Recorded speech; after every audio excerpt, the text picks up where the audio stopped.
All right, hey guys. So I'm Kevin Can. I'm going to be the coach of Tufts Powerlifting. So this will be a little background about me and kind of how we do things. Okay, so I have an undergraduate degree in health and wellness, and I have a master's degree in kinesiology, so the science of human movement.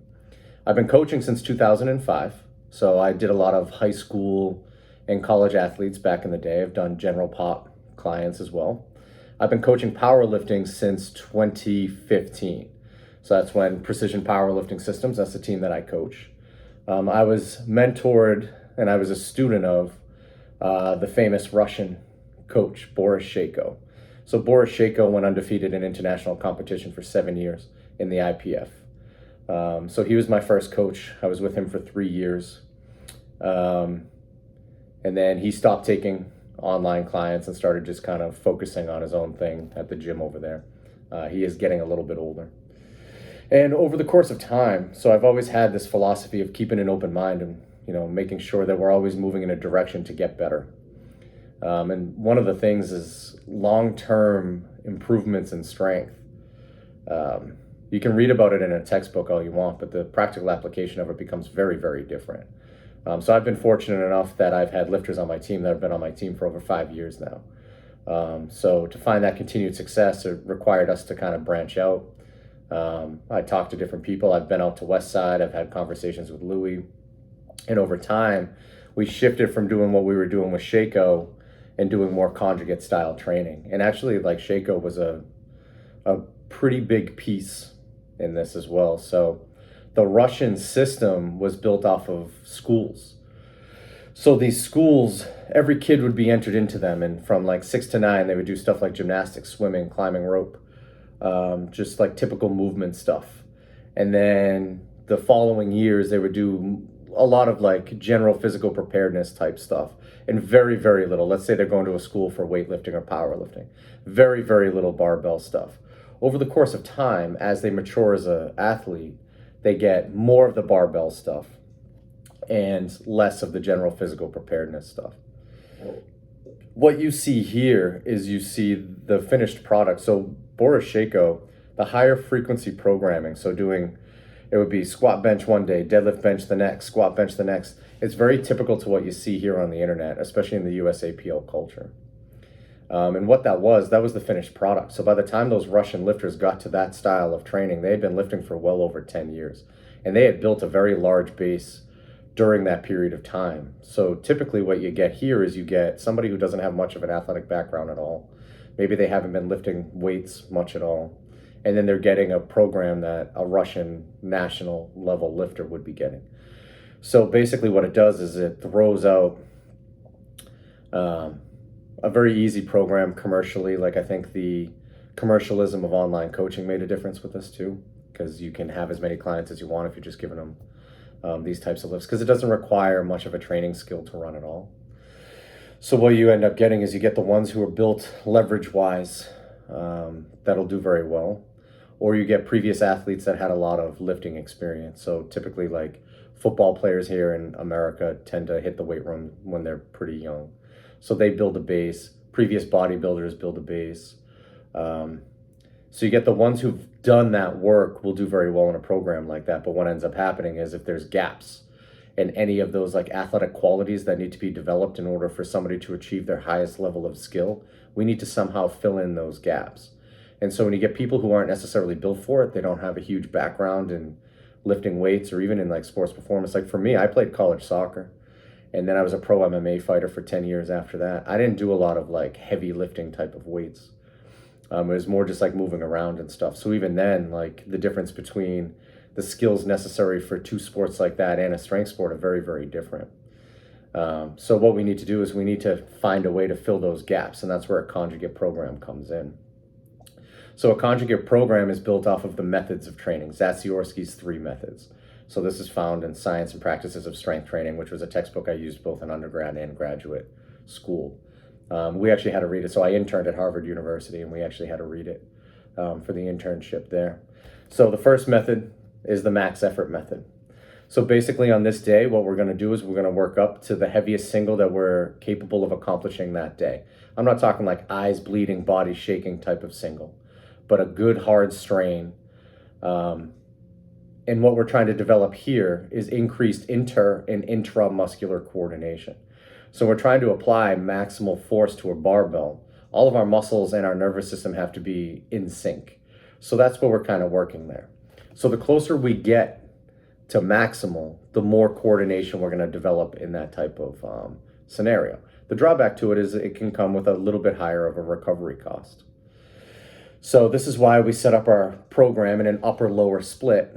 And between the lower days and the upper days, we want 72 hours. So our max effort lower day needs to be 72 hours away from our dynamic effort lower day. And our max effort upper day needs to be 72 hours away from our dynamic effort upper day.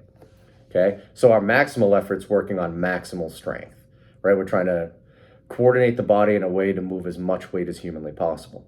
The other part of the max effort method is there's a psychological component to it. So it's scary to move max weights and to challenge yourself. So you're constantly competing in the gym, which is what we do on the platform. So what I found with my lifters over time, when we started adding in more max effort work, competitions became more fun and less nerve-wracking. Because you end up doing it all of the time. So my approach is, it's called, and we'll get into the dynamic effort method and the repetition effort method in a minute, but it's called the dynamic systems theory approach to skill acquisition.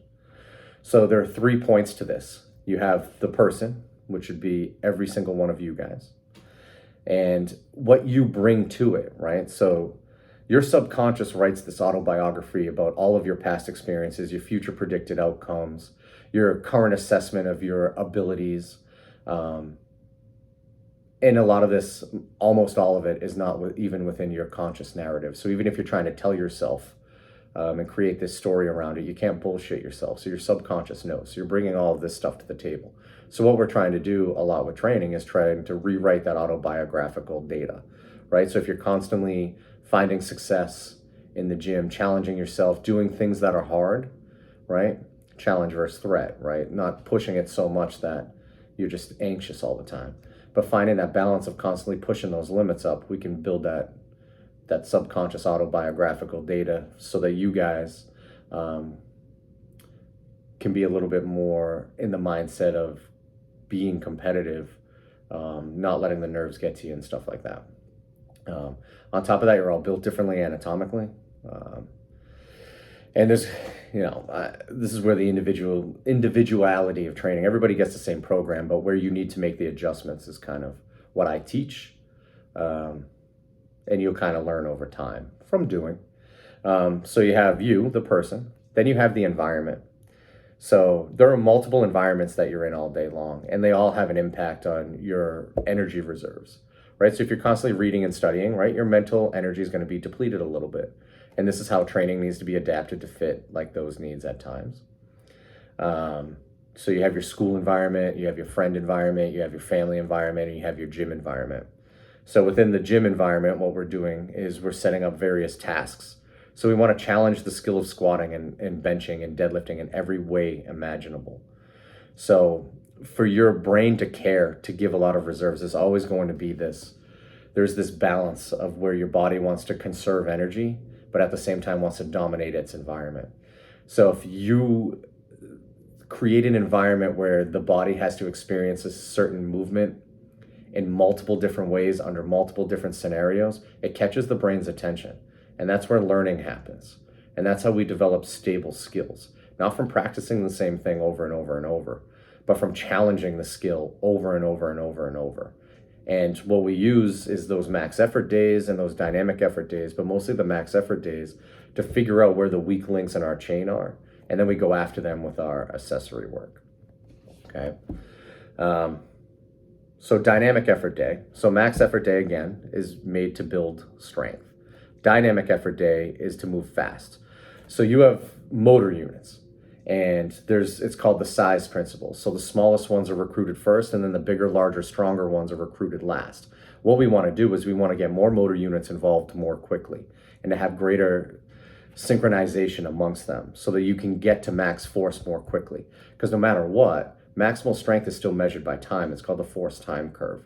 So you have a limited amount of time to produce force into a barbell to complete a lift.